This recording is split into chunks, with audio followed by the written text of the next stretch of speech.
Welcome to another episode of Jim Merritt's Indiana. September is Suicide Prevention Month, and we have two individuals who work in this area. I'm very pleased to introduce to you Lael Hill. She is from Hendricks County and works for Mental Health America. Lael, talk a little bit about what this month means to you, what this month means to Mental Health America. Sure. Thank you so much for having me. As you said, I'm Lael Hill with Mental Health America of Hendricks County, and our mission is to promote mental wellness and prevent suicide in the community. And this month is incredibly important because people are losing their life to mental illness, and we want to raise awareness for that.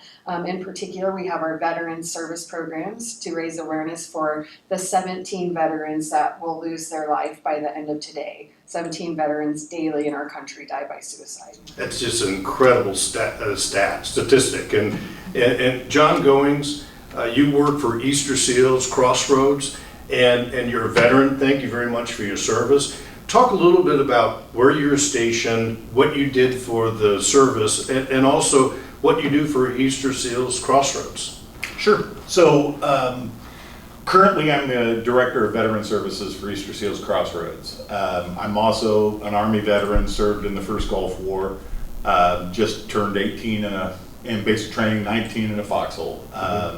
But through our program, we help homeless veterans and we reintegrate them into society and try to get them connected to employment and other resources in the area. But one of the big pieces of that is connecting them directly with the VA, because the sad statistic is that of the 17 a day that pass away due to suicide, 62% of those are not connected to the VA.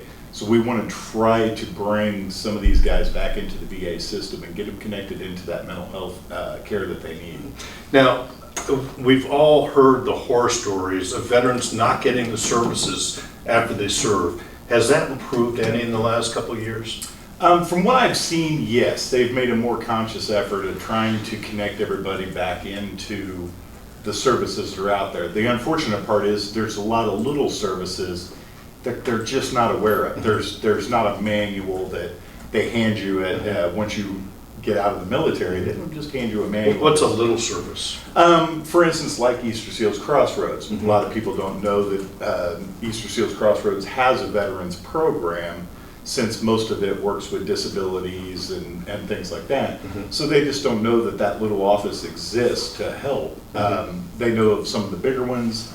You know, everybody does know to connect with the VA, but they don't know that there are other programs within the VA like VRE and things like that. They just haven't grasped all the little nuances of what's out there. Lael, what is your connection between Mental Health America and veterans and Easter Seals Crossroads? Sure. So in 2021, we did a community needs assessment, and we found that there were limited services for veterans in Hendricks County. We did have services for the VA, but we didn't have a lot of presence from the nonprofit community-based sector. And so we heard the community and we listened, and then therefore we developed a program around Veterans Connection Services, which is essentially just having a cookout, for example, and connecting one veteran to another. And so John Goings here is a leader in Hendricks County, and so everybody said, you got to talk to John, you got to talk to John, he's with Easter Seals. And so we did, and John and I talked about the need for this service that we have of just really connecting one veteran to the other, and that's kind of how it all started. People don't talk about suicide. It's an issue, it's a condition, it's something that you put away in a corner or in a closet. Tell our audience how you got here, how you became a part of Mental Health America, and what is your story? Sure, yeah. Well, Jim, this may not surprise you, but I was actually supposed to be a comedian on Saturday Night Live. That was the direction I wanted to move in. A comedian on Saturday Night That Live. was my goal. Okay. Yeah, I wanted to move to Chicago and study at Second City. Yeah. Okay. Yeah, and but I had a mental health crisis, and I attempted to take my life through a bottle of pills and alcohol. This was 20 years ago in 2003, and the next day I decided to go get help. And unfortunately, when I went to go get help at a behavioral health center, it did not go really well. Let's just say that the services weren't quality customer care. And so after that, I just thought, is this what's going on when people try to get help? And really, I kind of recognized my own crises, but also, that I wasn't alone and that maybe other people needed help, and maybe I could use my own personal experience to tell people I understand what you're going through because I went through it. And therefore, that's when I moved down to Indianapolis, went to college and studied social work. And then got in the mental health field right after that. So it's really rewarding that I can tell people I get it, but recovery is possible. I'm a person in recovery, and frankly, I'm one of the most healthiest people you would ever meet because I'm doing really well today. And Good. So I just want to spread that message of hope. Good. John, you work with this almost like on a daily basis for Easter Seals Crossroads. When you were in the service, when you exited the service, did suicide cross your mind at all? No, not in the I'm going to do this to myself kind of thing. But after years of talking with people like Lael and others, that I realized I wasn't stopping it. I was living a rough life. I was taking every chance there was to take.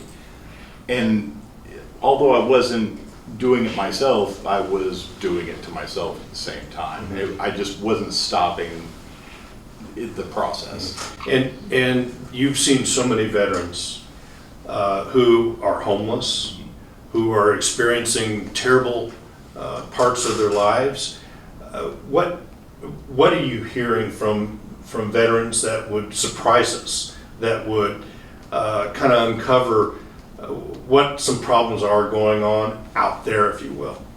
I think one of the biggest problems that I'm seeing it through work is just a lot of them, they have that stigma of the VA healthcare system. That's the biggest one that we hear on a normal basis. But a lot of them have tried going through SUDREP, and dealing with, their addiction issues. And they've tried, when they do that, they feel like they weren't getting all that they needed with it.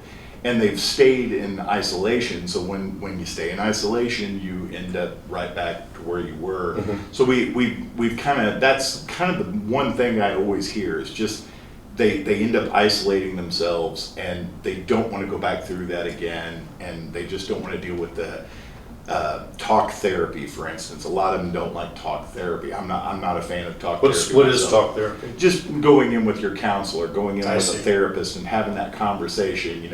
Of how do you feel today? How is it? A lot of them don't work well with that. So we get more into one of the things that we try to do is try to connect them with other organizations that can maybe help them with that group therapy. Indie Vet to Vet, the Veteran Social Club that we have here in Hendricks County, things like that. Just bringing them together in a non-clinical way, and actually just allowing them to relax and just talk with other veterans. Yeah. That's the biggest key. Yeah. Lael, when I really believe in counseling, and when I've gone through hard times in my life, I've told this story so many times that the first time I went to a counselor, I had a Senate license plate on the back of my car, and so I parked down the street, and it's stigma, and I felt so good after leaving the counselor's office. I parked right up front next time. There you go. and so sometimes counseling is not for everybody, but it's talking it out, and with your experience with Mental Health America. Could you kind of address that issue, because it brought a smile to your face? Has counseling helped you? Surprisingly, it is helping me now. It took me a really long time to find a good therapist, though, and I think that's the thing. You have to really connect with a therapist and a counselor to open your wounds back up and share your feelings and stories. You have to really trust a counselor. So it's not easy to find a Oh, it good isn't easy. counselor. It is So, not easy. yeah. But you also deal with stigma on a daily basis. I do. Yeah, and how does that play out for you? What are people saying to you that demonstrates that we still have stigma in our lives regarding mental health? Well, the fact that I sometimes feel uncomfortable still about sharing my story just would indicate there's still a stigma out there.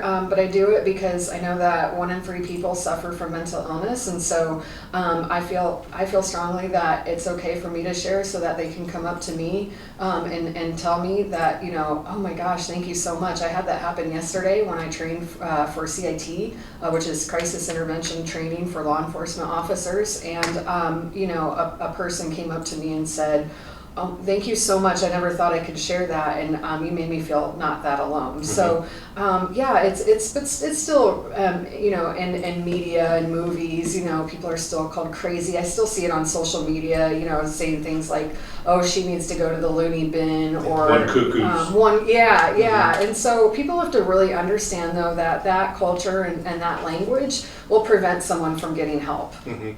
John, I'm certain that there are a lot of veterans who are struggling in life with depression and mental illness and loneliness, if you will. There are going to be a lot of veterans who are going to be watching this podcast. Talk to the camera, talk to your fellow veterans about Easter Seals Crossroads and what you do, and they are not alone. I am a disabled veteran, combat-related PTSD, depression, and anxiety. All those things combined together create a milkshake of problems. The best thing that I found for just me, but groups, finding those groups of veterans that want to be around other veterans. We have our own language, we have our own culture, and I think that's one of the biggest things that helps everyone. Get with your buddies. We had battle buddies in the military. We had our bunk mates. We had whatever the service. The old foxhole, huh? Yeah. Everybody had a buddy. And I think that's the biggest thing we miss. So why not grab it again? Mm-hmm. Go back.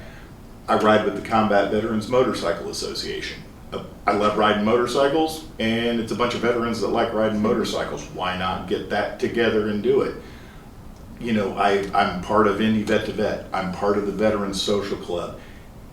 But what's all in common? It's groups. Yeah. It's just groups of veterans getting together. The camaraderie. Yeah. Break bread, Mm-hmm. have a cup of coffee, Mm-hmm. just talk. Mm-hmm. No war stories, just talk. Mm-hmm. And I think that's the biggest key. At Mental Health America, Lael, you see depression often, you see loneliness, you see individuals who really don't have an ability to talk to one another. When it comes to mental health and depression, what do you see out there? So first I want to emphasize that everyone has mental health. Everyone does. And mental health and mental illness is on a very large spectrum. And so we basically want people to know, though, that there is help 24/7 across the nation. Anyone can call 988, which is our national crisis line, and be connected to local crisis professionals that are oftentimes people with lived experience themselves, to get them the help they need and resources they need. September is Prevention of Suicide Month, but really every day is Prevention of Suicide. And you're watching another episode of Jim Merritt's Indiana.